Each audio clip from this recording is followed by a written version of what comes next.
For the latest news from the world of radio every Sunday morning at 10:30 on the International Radio Report on CKUT 90.3 FM in Montreal and online at ckut.ca. Welcome, everyone, to the International Radio Report for Sunday, November the 14th, 2021. My name is Sheldon. I am here with Jill. We thank you for tuning in. It is our weekly visit with you with 30 minutes of news and information from the world of radio here in Montreal, across the country, and around the world. We try to cover it all for you. We can be reached by email at radioreport@yahoo.com. We are live streaming and archived at the website of CKUT, which is an FM campus community radio station here in Montreal. The website is ckut.ca. We have a Facebook group, International Radio Report, and we welcome a bunch of new members this week. We have Alex, John, Anwar, Lopez, Larry, Abigail, and Leo, bringing us to 650 members. And our YouTube channel, where you can go and listen to the show again after it is aired and listen to previous shows as well.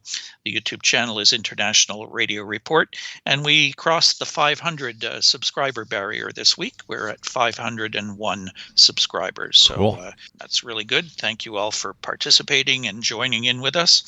We do welcome your input through all of those various sources.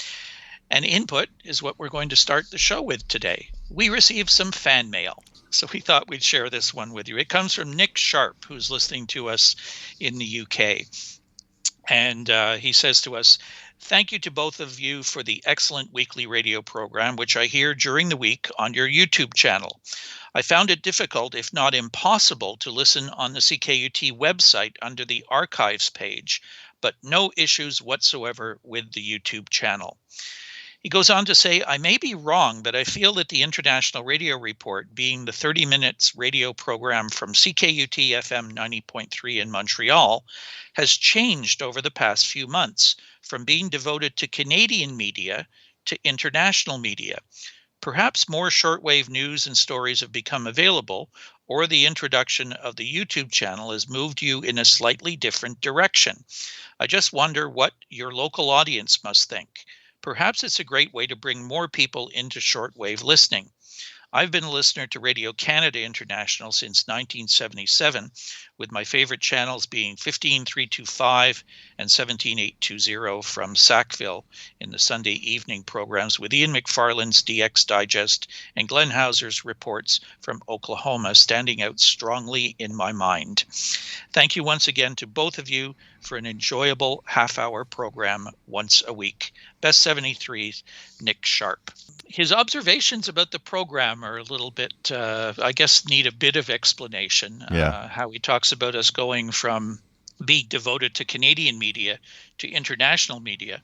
Well, that's not the case. It really comes down to what's happening from week to week. You know, even though we're located here in Montreal and we do talk about radio in Montreal and radio across Canada, it is an International Radio Report program. And some weeks there's more stuff international, less stuff Canadian, and other weeks it's vice versa. So I guess it depends how long you've been tuning in and what the content of the shows were that you were listening to, where you may have seen 1 or 2 weeks with a lot of Canadian information and then all of a sudden no Canadian information. And like today, where we really don't have anything Canadian on today's show, that could all change next week. So it fluctuates based on what's going on out there. So sometimes you'll hear lots of Canadian content, other weeks you won't. So really that's the explanation. We do thank you for listening. We thank you for taking the time to write to us, and we'd love to hear from more of you. So you can drop us a note at radioreport@yahoo.com or post up a message on our Facebook page. Yeah, and like Sheldon said, Canadian news on radio is quite limited unless some big shift is happening from one of those companies that owns radio stations. You'll have ratings, stuff like that. But overall, it's rather quiet. So when we don't have a lot of Canadian news or even local Montreal radio news, well, we shift to what's available and what we could talk. And a lot of it is international. And there's also more chance of having international news than local news most of the time. So, one day we could be almost all Canadian, all local, depending what happens. Sometimes it'll be like today, just all international. And we know we have, because of the Facebook page, we know, and the YouTube channel, we know we have a lot of listeners scattered all over the place. We have a bunch of listeners locally who like to hear the local news, things going on in radio locally here in Montreal and others across Canada. But there is a big international audience out there as well. And I think, the show is all about radio. And it doesn't matter where it comes from, what type of radio it is. We do everything from AM and FM to long wave and shortwave and utilities and ham radio. And you hear the ham radio contest listings every week. So it's really just about radio. And wherever something's going on, we try to talk about it. I think it's really a show that's very open, because a lot of shows, and I've had comments from some people saying, well, I thought it was a shortwave only show. It's like, no, we deal with everything related to radio, and it doesn't have to be shortwave only, and it doesn't have to be about necessarily broadcasters. It could be a radio story that is interesting or important, giving us, a feel of what's happening with radio anywhere in the world. And we have some of these stories from time to time, nice little stories about how radio helps in different countries. That's what I like, and I think what listeners like about the show is you never quite know what's coming next, and we don't know from week to week. We scour a lot of resources that we have, but we do rely on input from our listeners as well that are scattered around the planet. So whatever you see that's radio related that you think might be of interest to us and our listeners, please take the time to send it along to us. Yep, for sure. So there's something coming up that is an annual publication, a very popular publication among radio enthusiasts. The 2022 World Radio TV Handbook is scheduled to go on sale December 8th, 2021. This is the 76th edition of World Radio TV Handbook, continues to offer one of the most comprehensive guides to broadcasting. With the help of our international network of contributors, it provides the most up-to-date information on mediumwave, shortwave, and FM broadcasts and broadcasters. The book is available from a variety of sources, including Amazon. And this is definitely an amazing publication for the information about all that is broadcasting around the world, including very detailed information about, people to contact, address, phone numbers, who is who in broadcasting. I would say it's a guide mostly for broadcasters and who wants to follow what's happening in broadcasting, much more than a resource for a shortwave listener has, schedules and stuff, even though it does have schedules. It's not for everybody, but what it does and the information it has is definitely the best and the most accurate out there about, transmitter information and location. And there's, maps. There's very detailed information about broadcasters. There's a little bit of radio reviews. There's a look at solar activity, what's coming up in the year, for example, next year. It is a nice publication to have. It's not for everybody, but if you are into broadcasting, if you like to know and have more details about all of it, it's definitely the best resource out there. It's really a book that is meant for the industry more than the casual radio listener or shortwave listener, what have you. But there are sections of it that are adaptable to what we do as radio listeners and hobbyists. So it's a nice combination of both. It's really good for QSL hunters as well. There's lots of information on addresses, websites, but you also learn about the like here in Canada, the CRTC that governs radio. You find out who the governing bodies of each country are, who the national networks are, who the contacts are. It's really used within the radio broadcasting industry a lot, but there is a nice element of it that can be used by, you and me and the rest of our listeners out there. Absolutely. So if you've never had one before, it might be fun to pick one up. So look for the 2022 edition coming out on December the 8th, and it's available online through many different sources. There's a couple other publications that are free, available online, that we want to tell you about this week. A lot of different groups putting together some really nice publications out there, many of them downloadable for free from various websites. The first is the QSL Window. And we thank Yimber Gavaria reporting a lot of these publications to us through our Facebook group. The first one, the QSL Window, this free publication, QSL Window 2021, is now available. It supplies postal and electronic or email addresses successfully used to receive confirmations, QSL cards, eQSLs, e-letters, emails, for sending reception reports to stations. It's authored by Rudolph Grimm and Fabricio Silva. And we'll put up a link to where you can download the publication. I took a look at it. It's really well done, nicely put together. So if you're a QSL hunter, I think you'll want to get hold of this free publication. Oh, yeah, it's definitely amazingly good. If you are a QSL hunter, it's something that you need to check. I've actually downloaded all of those publications that Yimber has actually posted on the group. Really nice to have. Another publication that is of interest, and that's also from Yimber Gavaria, Radio Report Facebook group, is the Shortwave Bulletin, issue 1988. That's now available for download. The October 31st, 2021 edition of the Shortwave Bulletin from Hardcore DX Group is now available as a free download. It's available on the Hardcore DX website that we'll post a link.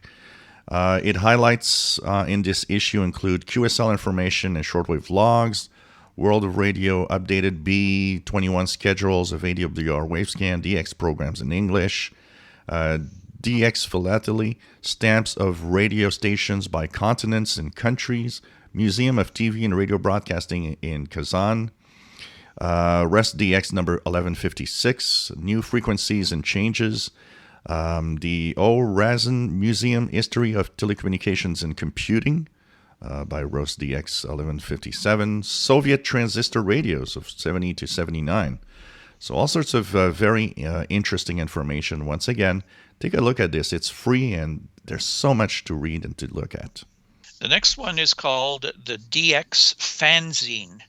The number 98 October 2021 edition is now available.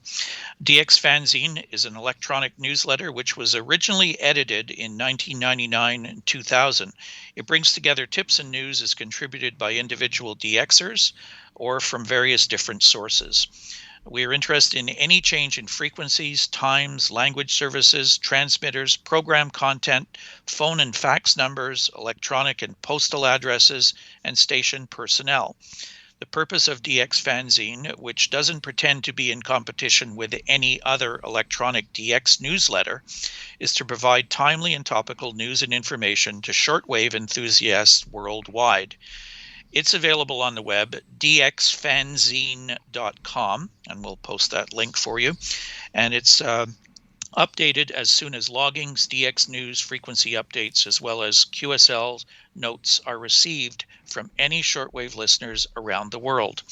Although the primary platform for delivery of DX Fanzine information remains its website, it is turned into a PDF file where you can see the final version of it with loggings and information just as they appear online a couple of days after the end of each month and sent out free to anyone who is subscribed. The current as well as the previous editions of it include those years of 1999-2000, can also be accessed from its home page. And one that I added because it's something that I refer to quite regularly is the Worldwide DX Club Weekly Top News that you can get on the www.dxc.de/top news website.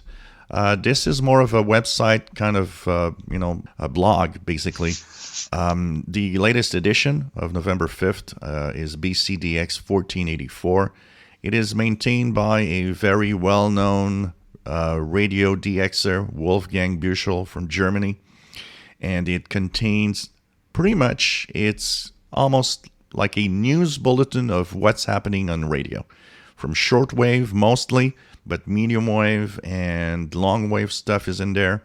observations of shortwave radio broadcasting and unusual things that are found on the bands, new stations that could be there, stations that might have, punched in the wrong frequency last week when they were broadcasting. There's really a lot of observations. There's some parts of it sometimes could be in German. Sometimes they can be in other languages, but the majority of the post is in English, and it is by alphabetical country order. So all that you want to know, and there's things in there that you probably want to check out and even try on your radio. It'll give you ideas of things and stations to DX, and a lot of information of missing stations and so on. It's very, very nice, and I've been pretty much almost since the beginning, because this has been going on since July 1st, 1996. Probably the first bulletin I've ever found about shortwave radio when I had my first internet connection. So the Worldwide DX Club Top News by Wolfgang Büchel, Germany. This is really nice. All right, so we'll post up the links to all of these free publications and online information for you on our Facebook page, so you can check those out. So what's happening with our sun? Well, our sun is rather calm in the past week. There were some slight geomagnetic storming, very like G1 class, but barely. Sometimes was mostly unsettled conditions. There was one M flare from a sunspot that was probably over the edge of the sun, but it still had an effect. Even though it was on the far side, it actually did a shortwave radio blackout, even though it was not directed to us. Apart from that, there are 3 sunspot groups on the sun. Conditions are pretty quiet right now. There's a little bit of a solar wind stream coming our way. There is a solar wind flowing from a southern coronal hole that could reach the Earth on November 16th or 17th. So that might actually degrade the conditions. I was thinking this week of we tried DXing the Mediumwave frequency of WABC that had some maintenance. Conditions here up north, like in Montreal area, were not very good, and probably some of those geomagnetic unrest were impacting our Mediumwave capabilities this week. But overall, the solar flux is around 85. The K index, as we are recording, is rather K1, K2, which is quiet conditions. And, well, if you want to know if conditions are good or not, the best way to do so is to turn on that radio. This is John Fisher of North Chelmsford, Massachusetts. I listen to the International Radio Report every Sunday morning at 10:30 on CKUT 90.3 FM in the fair city of Montreal. So next we have a story about, it's a survey and a study about users of car radios. Yes, car buyers still want radios, apparently. That's according to a study via Radio World. A study commissioned by World DAB indicates that broadcast radios remain an important feature to car buyers. The research was done by Edison Research for World DAB in partnership with Radio Player and supported by the National Association of Broadcasters, Commercial, Radio Australia, and Xperi. Edison did national online surveys in September in Australia, France, Germany, Italy, and the United Kingdom and the United States. It found that broadcast radio continues to dominate as the most preferred source of in-car entertainment across the globe. The United States, among 1,060 recent and prospective car buyers surveyed, 89% said a broadcast radio tuner should be standard equipment in every car. Perhaps surprisingly, this trend was consistent across age groups, Edison reported. The survey also reveals that the availability of radio has a major impact on consumers' vehicle purchasing decisions. The organizations wrote in a summary of the study, 81% of prospective car buyers in the U.S. say they would be less likely to buy or lease a vehicle that is not equipped with a built-in radio tuner. Additional findings among important standard audio features in a new car having a broadcast radio tuner ranked highest for prospective buyers, ahead of USB ports and the availability of Bluetooth and smartphone mirroring. More than half said they listened to broadcast radio in the car frequently, versus 29% for online streaming music services and 19% for CDs. 91% said it was important that radio should remain free. The importance of free-to-air radio was highlighted by motorists concerned about data charges for streamed content. A clear majority, 71%, of those who currently listen to audio via their mobile device say they are concerned about how much data they are using. Many U.S. car buyers expressed a desire to be able to search for stations using voice controls. And I think it highlights one fact. I don't have a car, but when I rent a car, the first thing I do is turn on that radio all the time. I think the car is probably the number one place where people listen to the radio outside of maybe the workplace and home. Yep, I think that's true, and I think what they're mostly listening to is, if say in commute time to and from work or whatever, they want the weather, they want the traffic reports, they want something local. You're going on a long trip or something, maybe you may have satellite radio, or you may be listening to your own mixes of music or what have you. But I think having that local radio, wherever you might be, is something that's important to people. And obviously, this survey proves that. Absolutely. Let's move over to the Czech Republic. And we've heard similar stories from many countries, and I think we'll be hearing more of this. This comes from the SWLing Post. Mediumwave switch off in the Czech Republic in 2021. Czech Public Radio is stepping up its information campaign for listeners receiving medium wave programs ahead of the planned switch off of transmitters by the end of 2021. Since the 1st of November, more announcements have been broadcast to warn users, and a call center has been set up to explain the possible listening alternatives from FM to DAB. In the run-up to Christmas, Public Radio will launch an intense advertising campaign in the print media and online magazines on November the 22nd to promote the purchase of digital DAB receivers to replace analog radios. The shift away from medium wave has been underway since the 2000s, affecting countries that have had alternative FM network or are in the process of creating one in DAB. But AM, amplitude modulation, still remains a resource for countries with large territorial coverage that can reach the entire population with a few installations. That's the bad side to all of this conversion to DAB and the lower number of AM stations now on the medium wave band. They have good coverage in general, and with one transmitter, you can really cover a huge distance. Things that will not really happen with DAB. So it's sad to see that, I don't know, if everybody really thinks about the impact of all of this and all the change that it brings. I wonder how many people are going to see those ads and think, wow, I got to go out and buy a new radio? Like, what's wrong with the radio I have? Yep, and not counting the people that aren't very tech savvy or tech oriented, that are going to say, like, they're going to turn on that radio one morning and it's like, why am I not hearing my favorite station anymore? Yeah, exactly. We'll see what happens, but this is getting pretty aggressive in the Czech Republic. We'll see how it all comes out by the end of the year. That's pretty soon. Yep. So for all of you out there that panicked for a couple of days, the University of UTwente SDR is back in service. So this is a major SDR. It is one of the great SDRs online that you can use to listen to radio. It actually is amazing because it can take hundreds and hundreds of people at the same time listening to different things. They did an upgrade of the equipment, and it seems that the upgrade didn't go like they planned.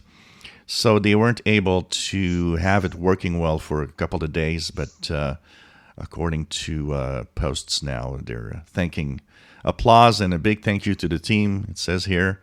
And so this is apparently back online, where you can now go and listen to shortwave. It's very sensitive, by the way. Shortwave, medium wave, long wave. Lots of interesting stuff you can listen through that SDR. Yeah, that's from Dr. Hans George Biener in the Netherlands, and that's where the SDR is based. If you're, some people are confused by the name, the University of 20, like the number 20. I like the number 20, yeah. Yeah, so you can look that up online, and it's probably one of the most popular SDRs online out there in the whole world. Yeah, what's nice with it is that, compared to Kiwi SDRs that we can go through, often Kiwi SDRs have only 4 or 8 people at the same time. So they can get over, when DX happens, they can actually be overcrowded and you have difficulty to get access, which is not a problem with the University of 20 SDR because it can take hundreds of people at the same time. I think we should maybe do a little feature in the future on the show about SDRs. Just, we may have some listeners who don't quite know what these things are and what we're talking about. They're software-defined radios that you can access through the internet. Yep. We'll just leave it at that for now, but maybe in the weeks ahead, if we get a quiet week, we'll talk about that a little more so people that have never experienced it can give it a try. It's really quite a lot of fun. Absolutely. So there's some upcoming ham radio contests. Yeah, we have 3 coming up next weekend for you. The first is the Bulgarian DX contest. It's from 1200 Zulu November 20th to 1200 Zulu November 21st, sponsored by the Bulgarian Federation of Radio Amateurs. It's 80 through 10 meter ham bands, both CW and SSB modes. There's the all-Austrian 160 meter contest, 16 Zulu to 2359 Zulu, November 20th, sponsored by the Austrian Amateur Radio Society. It's CW only, and the frequencies anywhere from 1810 to 1950 kilohertz. Participants should carefully observe their national regulations for 160 meters. And a fairly large contest, the ARRL Sweepstakes Contest, single sideband, 2100 Zulu November 20th to 0300 Zulu November 22nd, so this is the full weekend. The contest objective is to support amateur self-training in radio communications, including improving amateur radio operating skills, conducting technical investigations, and intercommunicating with other amateurs. Stations in the U.S. and Canada, including the territories and possessions, exchange information with as many other U.S. and Canadian stations as possible, 160 through 10 meter bands, and the mode is single sideband only. So lots of stuff to listen to, and with that, we are out of time.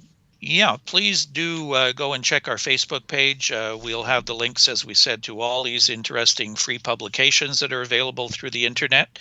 Some of them are already posted there, actually, so you may see some of them if you scan through the page. But we'll post all of them up there, and also some of the stories that we've talked about here today. So thanks for tuning in this week. We will do it all again next Sunday. Thanks for checking us out, and you can check us out again on the YouTube channel, International Radio Report, if you'd like to hear the show over again, or check some of our previous shows that are archived there as well. Have a great week, everybody. We'll talk to you again next Sunday on the International Radio Report on CKUT 90.3 FM in Montreal. Bye-bye for now. Bye-bye.